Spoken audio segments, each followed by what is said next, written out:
والصلاة والسلام على رسوله خاتم النبيين وعلى آله الطيبين وأصحابه الطاهرين والمؤمنين والمسلمين كلهم أجمعين. أما بعد،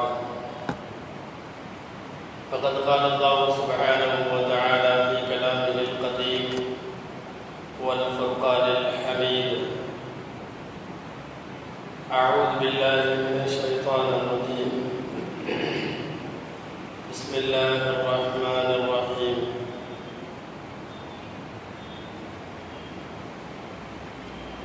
إن الله يأمركم أن تؤدوا الأمانات إلى أهلها. وقال أيضا: إن من أزواجكم وأولادكم عدوا لكم فاحذروهم.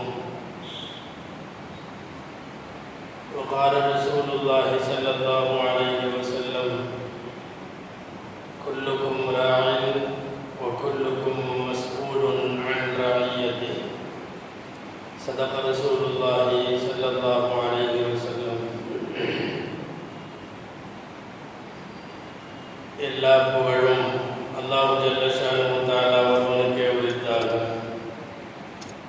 அருமை நாயகம் முஹம்மதுர் ரசூலுல்லாஹ் ஸல்லல்லாஹு அலைஹி வஸல்லம் அவர்கள் மீதும் அவர்களின் சத்திய வழியை பின்பற்றி வாழ்ந்த சஹாபாக்கள், தாபிஈன்கள், தபஅ தாபிஈன்கள், அப்தாபுகள், அவுலியாக்கள், சுஹதாக்கள், சாலிஹீன்கள், நாதாக்கள், பெரியோர்கள், நல்லோர்கள் நம் அனைவர் மீதும் அல்லாஹ்வின் அன்பும் அருளும் என்றென்றும் நிறைவாக உண்டாவதாக. ஆமீன்.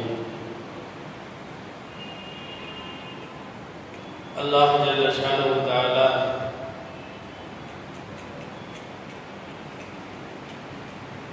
அவனுடைய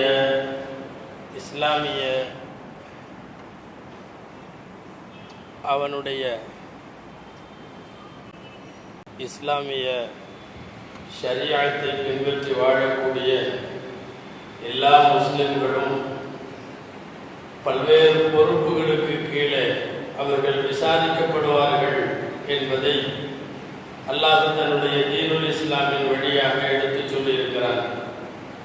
நபிகள் நாயகம் ஸல்லல்லாஹு அலைஹி வஸல்லம் அவர்கள் பிரபலமான ஒரு நபிமொழியில் இப்படி கூறுவார்கள்: குல்லுக்கும் ராய் வகுல்லுக்கும் மஸ்ஊலுன் அன் ரஇய்யதி. நீங்கள் எல்லாரும் பொறுப்பாளிகள், பொறுப்புகளை குறித்து நீங்கள் ஒவ்வொருவரும் விசாரிக்கப்படுவீர்கள் என்பார்கள் நபி ஸல்லல்லாஹு அலைஹி வஸல்லம். உலகத்திலே பொறுப்பு என்றால் ஏதாவது நிறுவனத்திற்கு, இயக்கத்திற்கு, சமுதாய அமைப்புக்கு என்றல்ல. எல்லாரும், ஒரு குடும்ப தலைவர் தனது குடும்பம் குறித்து, ஒரு ஆட்சியாளர் அவருடைய குடிமக்கள் குறித்து, ஒரு பெண் அவருடைய வீடு சார்ந்த நிர்வாகம் குறித்து, ஒரு தந்தை மக்களுடைய நிலவரம் குறித்து, அல்லது மகன் அல்லது மகள் தந்தைக்கு ஆட்சியவை, தாய்க்கு ஆட்சியவை குறித்து, இப்படி யாரெல்லாம் என்னென்ன பொறுப்புகளில் இருக்கிறார்களோ அந்த அனைத்து பொறுப்புகள் குறித்தும் விசாரிக்கப்படுவார்கள். இந்த அடிப்படையில் மிகப்பெரிய விசாரணையாக நாளை மறுமையில் விஸ்வரூபம் எடுக்கிற பிரச்சனை என்னவென்றால், பெற்றோர்கள் தங்கள் பிள்ளைகளை வளர்த்ததை குறித்து, அவர்களுக்கு மார்க்கம், கல்வி, ஒழுக்கம் இவைகளை எல்லாம் கற்றுத்தந்ததை குறித்து, எல்லா பெற்றோர்களும் தங்களுடைய பிள்ளைகளை குறித்து விசாரிக்கப்படுகிற போது பதில் சொல்லியாக வேண்டும். அந்த தகப்பன் அவனுக்கும் அல்லாஹ்வுக்கும் இடையிலே உறவு முறையை சரியாக வைத்திருந்தாலும் பிள்ளை வளர்ப்பில் தோல்வி அடைந்து விட்டால் அல்லாஹ்விடத்திலே அவன் பதில் சொல்லிவிட்டு விசாரணையில் இருந்து அவ்வளவு சீக்கிரமாக தப்பிவிட முடியாது. ரசூலுல்லாஹி ஸல்லல்லாஹு அலைஹி வஸல்லம் இதைத்தான் நீங்கள் எல்லாரும் பொறுப்பாளிகள், பொறுப்புகளை குறித்து விசாரிக்கப்படுவீர்கள் என்றார்கள். இந்த வரிசையில் நம்முடைய குழந்தைகள், நம்முடைய கையில் கொடுக்கப்பட்டிருக்கிற அமானிதம், அமானிதத்தில் மோசடி செய்வது நயவஞ்சகர்களுக்கான அடையாளம். எந்த அமானிதத்தையும் சரியாக ஒப்படைத்தாக வேண்டும். அமானிதங்களை அதில் மோசடி செய்யாமல் சரியாக நிறைவேற்றுதல் என்கிற வரிசையில் நாம் குழந்தைகளுக்கு செய்ய வேண்டிய அமானிதம் குறித்து மிக தீவிரமாக சிந்திக்க கடமைப்பட்டிருக்கிறோம். குழந்தைகள் நாளைய உலகத்திற்கான முஸ்லிம்கள். அவர்கள் மார்க்கப்பற்றோடு அவர்களை உருவாக்கி அவர்களை நாளைய உலகத்திற்கு தோதுவாக வளர்க்க வேண்டிய மாபெரும் பொறுப்பு நம்மிடத்தில் இருக்கிறது. அந்த அடிப்படையில் குழந்தைகள் என்கிற அமானிதத்தை நாம் எப்படி வைத்திருக்கிறோம், எப்படி வைக்க வேண்டும் என்பது குறித்தெல்லாம் மிக நல்லது ஒரு தருணத்தில் குழந்தைகளினுடைய மார்க்கப்பற்று குறித்து, அறிவு குறித்து எல்லாம் நாம் சிந்திக்க கடமைப்பட்டிருக்கிறோம். 7 வயதில் தொழச் சொல்லுங்கள் என்று சொன்னால், 10 வயதிலே தொழாவிட்டால் அடியுங்கள் என்று சொன்னால், அடிக்கவும் தொழச் சொல்லவும் மாத்திரம் பெற்றோர் மீது கடமை அல்ல. 7 வயதிற்கு முன்பே அவன் தொழுகை தெரிந்தவனாக ஆயிருக்க வேண்டும். அப்போதுதான் தொழச் சொல்ல முடியும். 10 வயதிலே அடிக்கிறோம் என்றால், அவன் தொழுகையை விட்டால் அடிக்கிறோம் என்றால், 10 வயதிற்கு முன்னால் அவன் தொழுவதற்குரிய எல்லா சட்டங்களும் அவன் தெரிந்து, தொழுகையும் அவனுக்கு தெரிந்திருக்க வேண்டும்.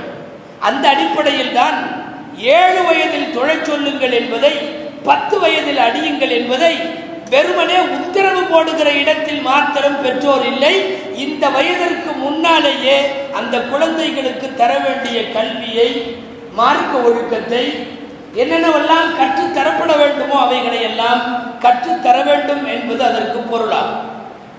அருமைநாயகம் ஸல்லல்லாஹு அலைஹி வஸல்லம் சொல்லுவார்கள் அல்லவா, இறந்ததற்கு பின்னாலும் நம்மை கபர் வரை இல்லை மறுமை வரை பலன் சேர்க்கிற 3 விஷயங்களில் சதகத்துல் ஜாரியா ஒன்று சொல்லுவார்கள், நிரந்தர தர்மம், பலனுள்ள கல்வி 2வது, 3வது பெற்றோர்களுக்காக வேண்டி துஆ செய்கிற குழந்தை.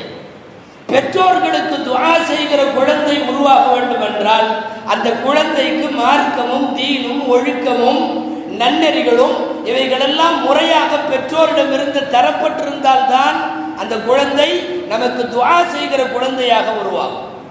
இந்த வரிசையில் குழந்தைகளுக்கு, பிள்ளைகளுக்கு நாம் தர வேண்டிய கல்வியில் முதல் நிலையில் இருப்பது குர்ஆன்.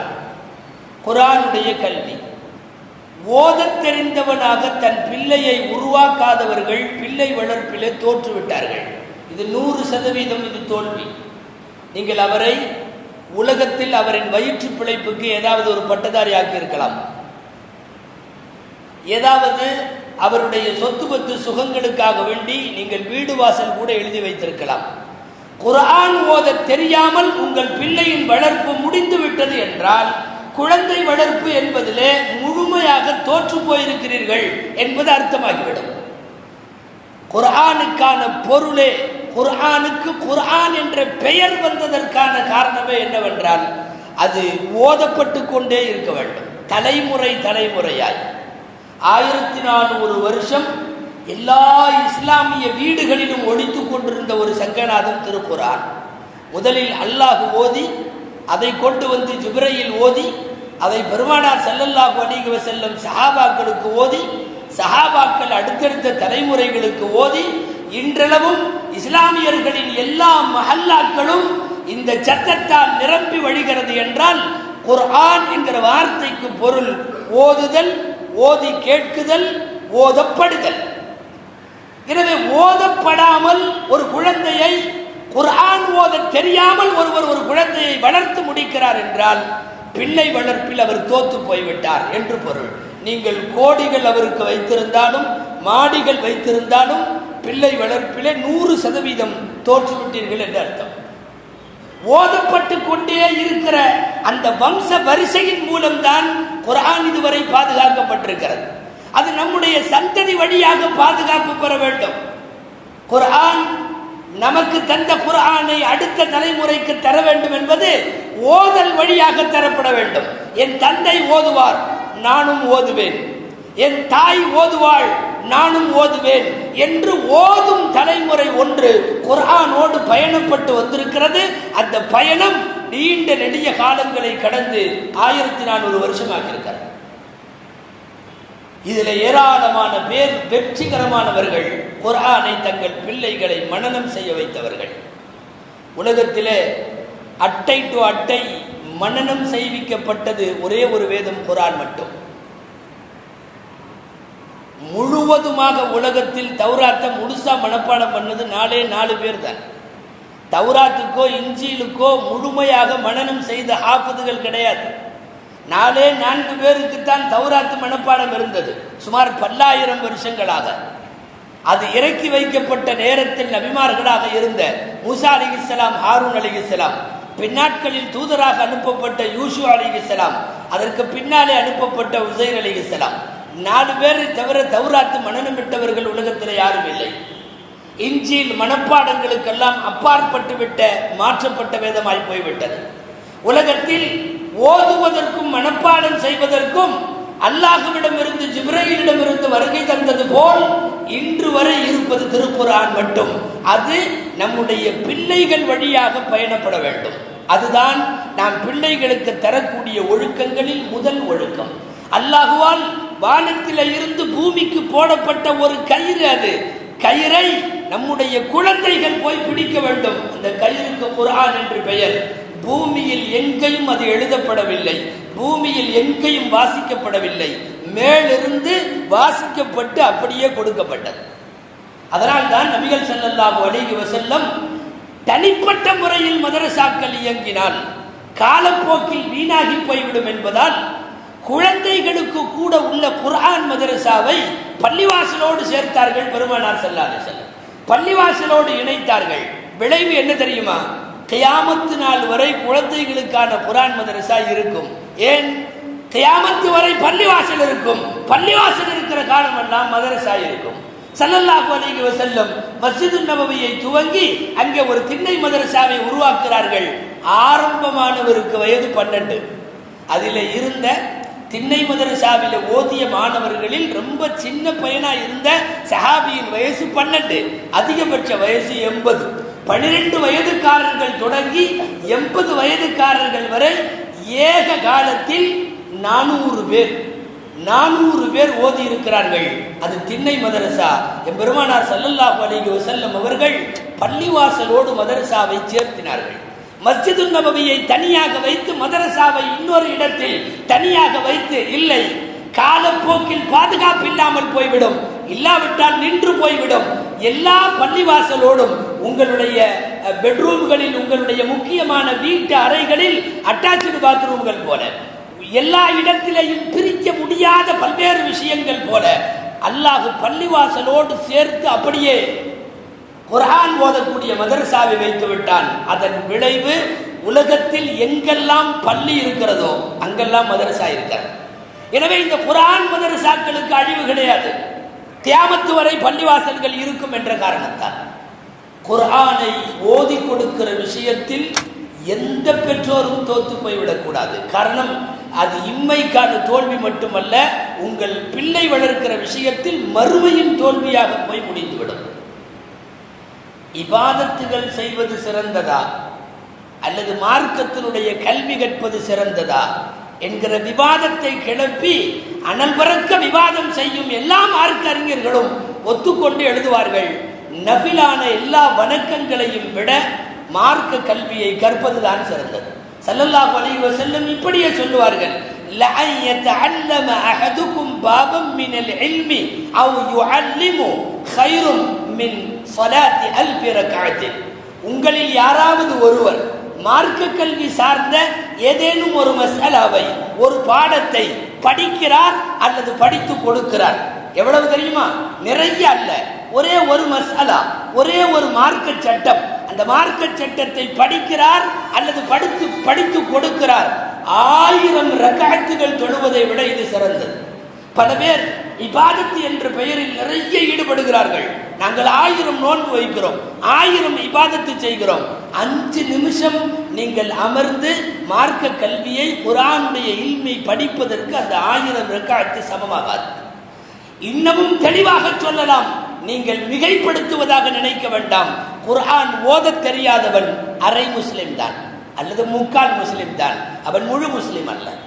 மார்க்கத்தினுடைய பார்வையில் அவனுக்கென்று தரப்பட்டிருக்கிற திருக்குர்ஆன் அவன் ஓத தெரியாது என்றால் அது எவ்வளவு பெரிய வெட்கக்கேடு. அவன் முழுமையான முஸ்லிமாக முழுமை பெற முடியாது என்பதை இபாதத்துகள் எல்லாவற்றையும் விட மேல் என்பார்கள். ஆண்டாண்டு கணக்கில் இபாதத்து செய்யக்கூடிய நிறைய பேர் கேட்டால் நாங்கள் பெரிய வணக்கசாலிகள் என்பார்கள்.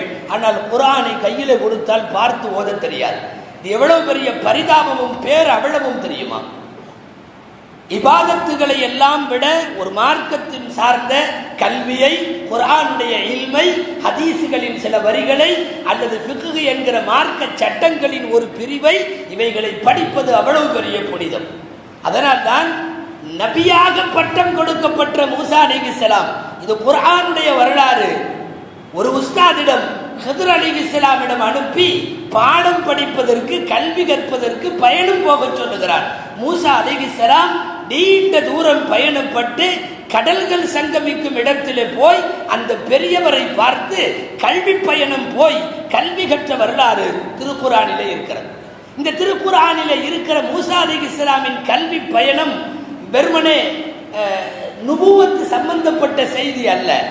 உலகத்தில் கல்வியாளர்களை நோக்கி, மார்க்கத்தினுடைய அறிவை நோக்கி பயணப்படுவது வரைக்கும் நீடிக்கிற கல்விக்கான முக்கியத்துவத்தை திருக்குர்ஆன் விளக்குவதற்காகத்தான் இதை சொல்லுகிறது. இது சுருக்கமாக, நீங்கள் பெரும்பாலும் மக்களுக்கு ஒரு தொழிலை ஏற்படுத்தி கொடுப்பதில் அதிக அக்கறை காட்டுகிறீர்கள். எப்படியாவது அவனை ஒரு பட்டம் பெற வைக்க வேண்டும் என்பதும் அந்த பட்டத்திற்கு தோதுவாக வேலை வாய்ப்பு அவனுக்கு தரப்பட வேண்டும் என்பதில் தனி கவனம் செலுத்துகிறோம். இப்படி எல்லா வகையிலேயும் சொத்து பரிவர்த்தனை, பொருளாதாரம் இந்த ரீதியாகவே பார்க்கப்படுகின்ற வருங்கால வாரிசுகளுக்கு நீங்கள் தருகிற ஆகப்பெரிய சொத்து குர்ஆனும் அது சம்பந்தப்பட்ட கல்வி. நள்ளிரவிலெல்லாம் வந்து நபிகள் ஸல்லல்லாஹு அலைஹி வஸல்லமுக்கு ஹிதுமத்து செய்த அந்த சிறுவர் அப்துல்லா இப்னு அப்பாஸ் ரலியல்லாஹு அன்ஹு, தன்னுடைய சொந்த செச்சா மகன் அருமைநாயகம் ஸல்லல்லாஹு அலைஹி வஸல்லம் அவர் தஹஜ்ஜத் அந்த வயசுல 10-12 வயசுல தஹஜ்ஜத் தொழுவதை, அவர் தஹஜ்ஜத் தொழுகைக்கு ஒதுவுக்கு தண்ணீர் எடுத்து வைப்பதை, போகிற இடமெல்லாம் பின்னாலே வந்து ஸல்லல்லாஹு அலைஹி வஸல்லம் சொல்லக்கூடிய ஆயத்தை எல்லாம் மனப்பாடம் செய்வதை, ஆர்வ வேலிட்டை எல்லாம் பார்த்துவிட்டு பெருமானாருக்கு சேவகம் புரிந்ததற்கு பலனாக எம்பெருமான் ஸல்லல்லாஹு அலைஹி வஸல்லம் துஆ செய்கிறார்கள். என்ன துஆ தெரியுமா? காசு வேண்டும் அல்ல, அவரை உயர்த்த வேண்டும் என்கிற அந்தஸ்து மாத்திரமல்ல, எதுவும் கேட்கவில்லை. ஸல்லல்லாஹு அலைஹி வஸல்லம் அந்த பையனுக்கு யா அல்லாஹ் குர்ஆனுடைய ஞானத்தை கொடு என்று கேட்டார்கள். அல்லாஹும்ம ஃபக்ஹு ஃபித்தீன் வ அல்லிம்ஹுல் குர்ஆனல் ஹகீம். யா அல்லாஹ் இவரை மார்க்கத்திலே மேதையாக்கு, இவருக்கு குர்ஆனுடைய ஞானத்தை கற்றுக்கொடு என்றார்கள். பெருமான் ஸல்லல்லாஹு அலைஹி வஸல்லம் கேட்டிருந்தால் அந்த குழந்தைக்கு பெரும் பணக்காரராக இருக்க முடியும், நீண்ட ஆயுள் கேட்டிருக்க முடியும், மிக பெரும் செல்வாக்கை கேட்டிருக்க முடியும். நிறைய கேட்பதற்கு உலகத்தில் இருக்கிறது. ஸல்லல்லாஹு அலைஹி வஸல்லம் இது மட்டும் தான் கேட்டார்கள், குர்ஆனுடைய ஞானம் கொடு. அல்லாஹ் அந்த துஆவை அங்கீகரித்து கொடுத்தான்.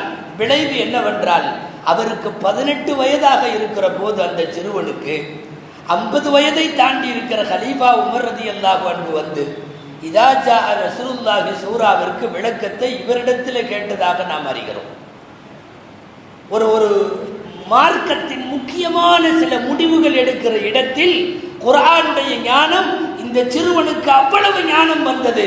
அருமைநாயகம் ஸல்லல்லாஹு அலைஹி வஸல்லம் துஆ செய்தார்கள்.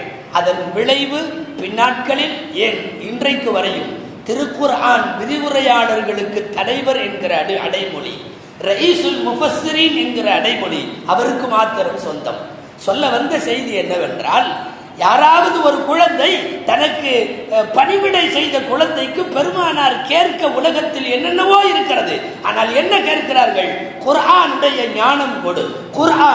குர்ஆனுடைய அறிவை, ஞானத்தை கொடுக்க பெற்றவன் பொருளாதாரமோ இன்ன பிற உலகத்தின் ஏராளமான வேண்டுதல்களோ எல்லாவற்றையும் விட மேலோங்கி விட முடியும் என்பது நபிகள் ஸல்லல்லாஹு அலைஹி வஸல்லத்தினுடைய வார்த்தை.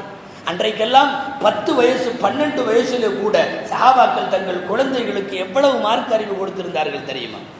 அன்றைக்கு வரை இறங்கிய ஆயத்தெல்லாம் அவர்களுக்கு தெரியும், அன்றைக்கு இருந்த இஸ்லாமிய வரலாறெல்லாம் தெரியும், எல்லா நபிமார்களின் வரலாறுகளும் அவர்களுக்கு தெரியும், எத்தனை துஆக்கள் ஓத வேண்டுமோ அத்தனையும் அவர்களுக்கு தெரியும். குறிப்பாக ஸல்லல்லாஹு அலைஹி வஸல்லத்தை பற்றி அன்றைக்கு வரை உள்ள அப்டேட்டாக அத்தனையும் தெரியும். இது அந்த காலத்தில் உருவாக்கப்பட்ட குழந்தைகள். ஸல்லல்லாஹு அலைஹி வஸல்லம் சபை வழக்கமாக சில நேரம் நாயகமே கேள்வி கேட்பார்கள், பதிலை நீங்கள் சொல்லுங்கள் என்று சொல்வார்கள். விடுகதை போடுவதும் அந்த விடுகதைக்கு விடையை மற்றவர்களிடம் கேட்பதும் பெருமானாருடைய பாடம் நடத்துகிற ஒரு பாணி. நபி ஸல்லல்லாஹு அலைஹி வஸல்லம் ஒரு தடவை கேட்டார்கள், ஒரு மரம் முஸ்லிமுக்கு ஒப்பானது.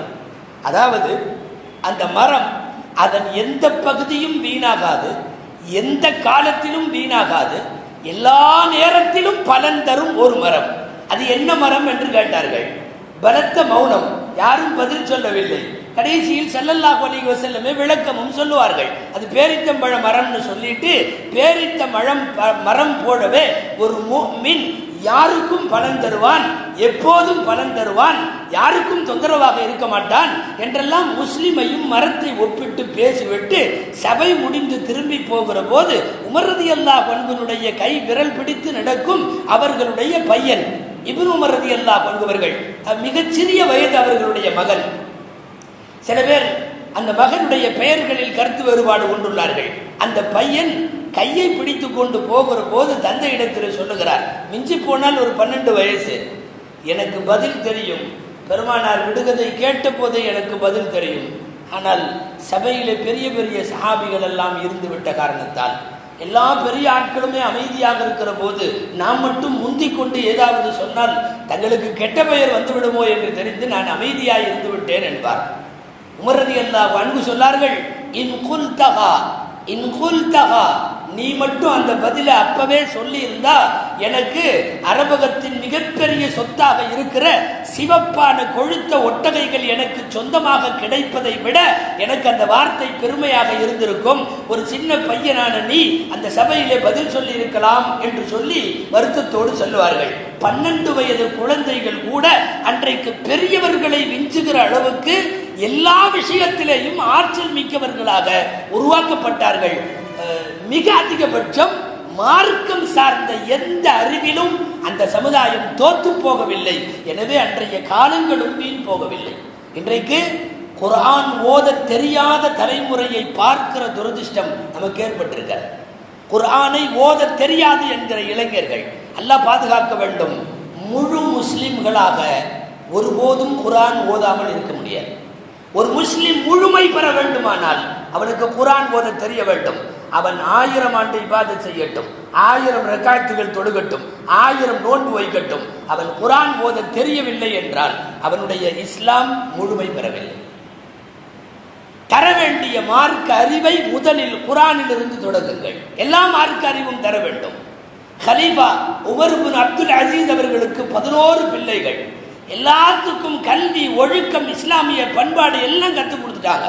அவர்கள் வஃபாத்தினுடைய கட்டத்தில் இருக்கிற போது வேற ஒரு கலீஃபா மர்வான் என்பவர் சந்திக்க வருகிறார். மர்வான் சொன்னார், பெரிய பணக்காரர் சொன்னார், 11 பிள்ளையை பற்றி இப்படி ஒன்றும் இல்லாமல் விட்டுட்டு போறியே, அவங்களுக்கெல்லாம் ஏதாவது கொஞ்சம் நெஞ்சம் ஏதாவது சேர்த்து வச்சிருந்தா அவங்க லைஃப் நல்லா இருந்திருக்குமேன்னு பரிதாபத்தோடு பேசினார். உமர் இப்னு அப்துல் அசீஸ் சொன்னார்கள், அவர்கள் வாழ்க்கை அவர்கள் பார்த்துக் கொள்வார்கள், அவர்களுக்கு தேவையான மார்க்கம் சார்ந்த அத்தனையும் நான் சொல்லிக் கொடுத்திருக்கிறேன். வகுவயத்தவல்ல சாலிகின், குர்ஆனுடைய ஒரு வசனத்தை ஓதுவார்கள், அவன் சாலிகின்களுக்கு பொறுப்பேற்றிருக்கிறான், நல்லவர்களுக்கு அவன் பொறுப்பேற்றிருக்கிறான், என்னுடைய பிள்ளைகளுக்கு அவன் போதும் என்று சொன்னார்கள்.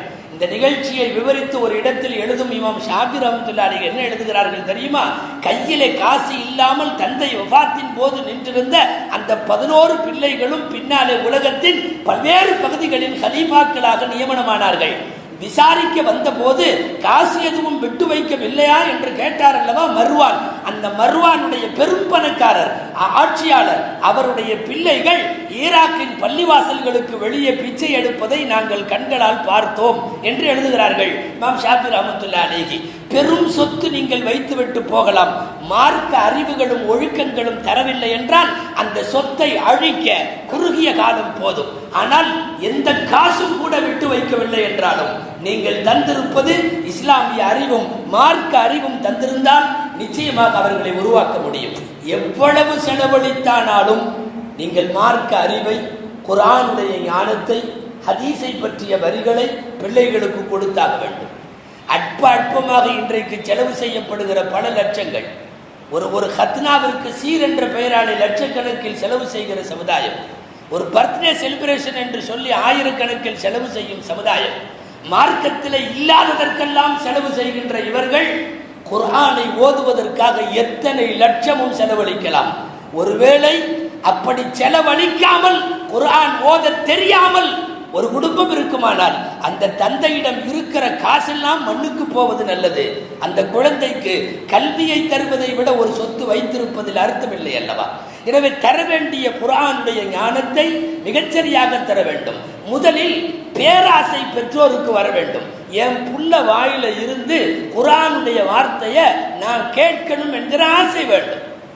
என் பையன் நல்லா பாடுவான், என் பையன் நல்லா ஆடுவான், டிவியில பாட்டு போட்டா அப்படியே சுதி மாறாம ஆடுவான் என்றெல்லாம் அறிமுகம் செய்து விட்டு பெருமைப்பட்டு கொள்ளுகிற பெற்றோர், என் பையன் சுதேசி மாதிரி ஓதுவான், என் பையன் காரி பாசித்து மாதிரி ஓதுவான், என் பையன் இவர் போல ஓதுவான் என்றெல்லாம் சொல்லி தருவதற்குள்ள ஆசை கூட இன்னைக்கு வர்றதில்லையே. உலகத்தில் சர்வதேச அளவில் இன்றைக்கு எத்தனை காரிகளை நம்முடைய கையடக்க மொபைல்களில் வைத்து கேட்கிறோமே, அந்த காரிகளை போல என் பையன் ஓத வேண்டும், அவன் வாயிலிருந்து வர வேண்டும் என்கிற ஆசை ஏன் வராமல் இருக்கிறது? முதலில் மார்க்க அறிவும் பண்பாடும் பெற்றோர்களிடமிருந்து தொடங்க வேண்டும். இரண்டாவது மதரசாவிலிருந்து தொடங்க வேண்டும். மதரசாவும் பெற்றோரும் இந்த ரெண்டு ஒழுக்கத்தை போதிக்கிற இடம் தோற்று போகுமானால் அந்த சமுதாயத்தினுடைய அடுத்த தலைமுறையுடைய வாழ்க்கை முழுவதும் தோற்று போகும். அதிலும் பெற்றோரில் குறிப்பாக தாய்.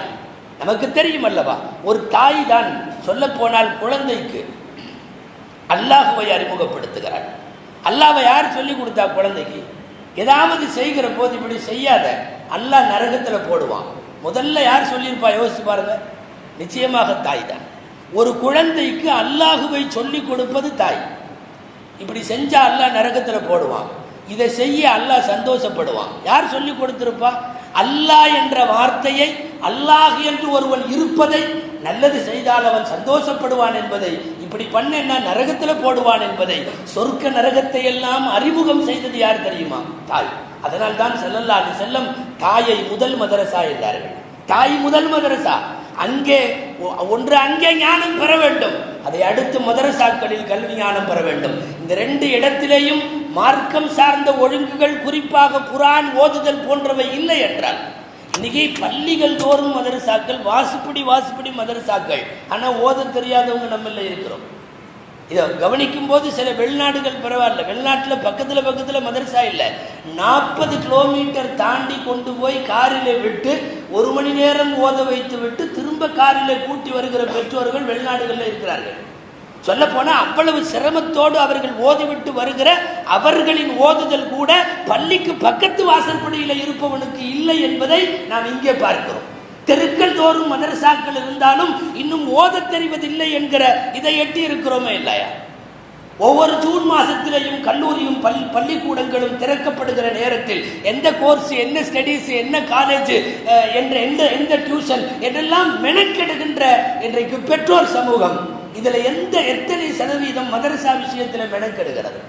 காலேஜ் வாசலில் கொண்டு போய் பைக்கில் இறக்கி விடுகிற எத்தனை பெற்றோர் மதரசாவின் வாசலில் கொண்டு வந்து பிள்ளைகளை இறக்கி விடுகிறார்கள்? சொல்லுங்கள் பார்க்கலாம். ஒரு பெரிய வித்தியாசம் உலகம் சார்ந்த, அது அந்த படிப்பெல்லாம் எக்ஸாம் டு எக்ஸாம், அந்த எக்ஸாமோடு அந்த வருஷ படிப்பு மறந்து போய்விடும். 6வது வகுப்பு முழாண்டு தேர்வில் மனப்பாடம் செய்தது இன்னைக்கு 10ஆம் வகுப்பு படிக்கிறவனுக்கு தெரியாது. எக்ஸாம் டு எக்ஸாம் உள்ள படிப்பு, அல்லது மிஞ்சி போனால் ஒரு பட்டத்தை கையில வாங்கி அதற்கான வேலையை வாங்கி அதற்கான சம்பளத்தை வாங்கி அதோடு முடிந்து போய்விடும். இங்கே இருக்கிற குர்ஆனும் ஹதீஸும் ஞானமும் மக்தபு கல்விகளும் இவைகளெல்லாம் கபர் வரைக்கும் இல்லை, மறுமை வரைக்கும். ஒரு ஹதீஸ் இப்படி வருகிறது, துனியாவில குர்ஆன் ஓதியவனை கூப்பிட்டு, அடிக்கடி ஓதியவனை கூப்பிட்டு அல்லாஹ் ஓத கேட்பான் என்று வருகிறது. ஹதீஸினுடைய வார்த்தை இக்ரா வரத்தில் கம குந்த துரத்தில் ஃபித் துன்யா, புகாரியில இருக்கிறது. வா, நீ வந்து என்னிடம் ஓதி காட்டு, துனியாவில ஓதியது மாதிரி என்னிடம் ஓது என்று அல்லாஹ் சொல்லுவான் என்று வருகிறதா இல்லையா?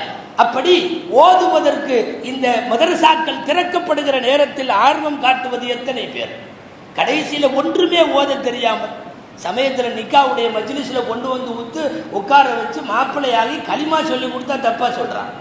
களிமாவை அல்லது ஹம்து ஸலவாத் என்கிற அல்ஹம்துலில்லாஹி ரப்பில் ஆலமீன் வஸ்ஸலாத்து வஸ்ஸலாமு அலா சய்யிதினா தப்பா சொல்றான். அவன் வாழ்க்கையில கேள்விப்படாத பொழுதுகள். தந்தையின் ஜனாசாவை பள்ளிக்குள்ளே தொழ வைக்க அனுப்பிவிட்டு வெளியில கிரவுண்ட்ல நிற்கிறான். சொந்த தகப்பனுடைய ஜனாசாவுக்கு வரவில்லை, தொழ தெரியவில்லை, அல்லது தொழுவதற்கு ஏற்ற சுத்தத்தில் தான் இல்லை, அல்லது அந்த சுத்தமே தெரியவில்லை. மொத்தத்தில் இந்த மதரசாக்களின் கல்வி சரியாக போகாத போது ஏற்படுகிற மார்க்க அவலங்கள் இவைகளெல்லாம் எவ்வளவு தூரம் நம்மால் நம்முடைய குழந்தைகளுக்கு குர்ஆன் ஹதீஸுடைய ஞானத்தை தர முடியுமோ அவ்வளவு தூரம் தர வேண்டும். எல்லா இடங்களிலும் மதரசாக்கள் திறக்கப்படுகிற நேரம் இது. ரமதானுக்கு பின்னால் இந்த முதல் வாரம் அல்லது 2வது வாரத்தில் மதரசாக்கள் திறக்கப்படும். நீங்கள் எந்த கல்விக்கு என்ன முக்கியத்துவம் கொடுப்பீர்களோ அது தெரியாது. ஆனால் உயிர் கொடுத்தாவது நீங்கள் இந்த கல்வியை கற்றே ஆக வேண்டும். உங்கள் வீட்டில் இருந்த குர்ஆன் ஓதும் சப்தம் உங்கள் தலைமுறையை தாண்டியும் வர வேண்டுமானால் அது ஓதப்பட்டாக வேண்டும். அல்லாஹ் தஆலா நம்முடைய குழந்தைகளுக்கு மார்க்கத்தினுடைய அறிவை செழிப்பாக சிறப்பாக அல்லாஹ் தந்தருவானாக.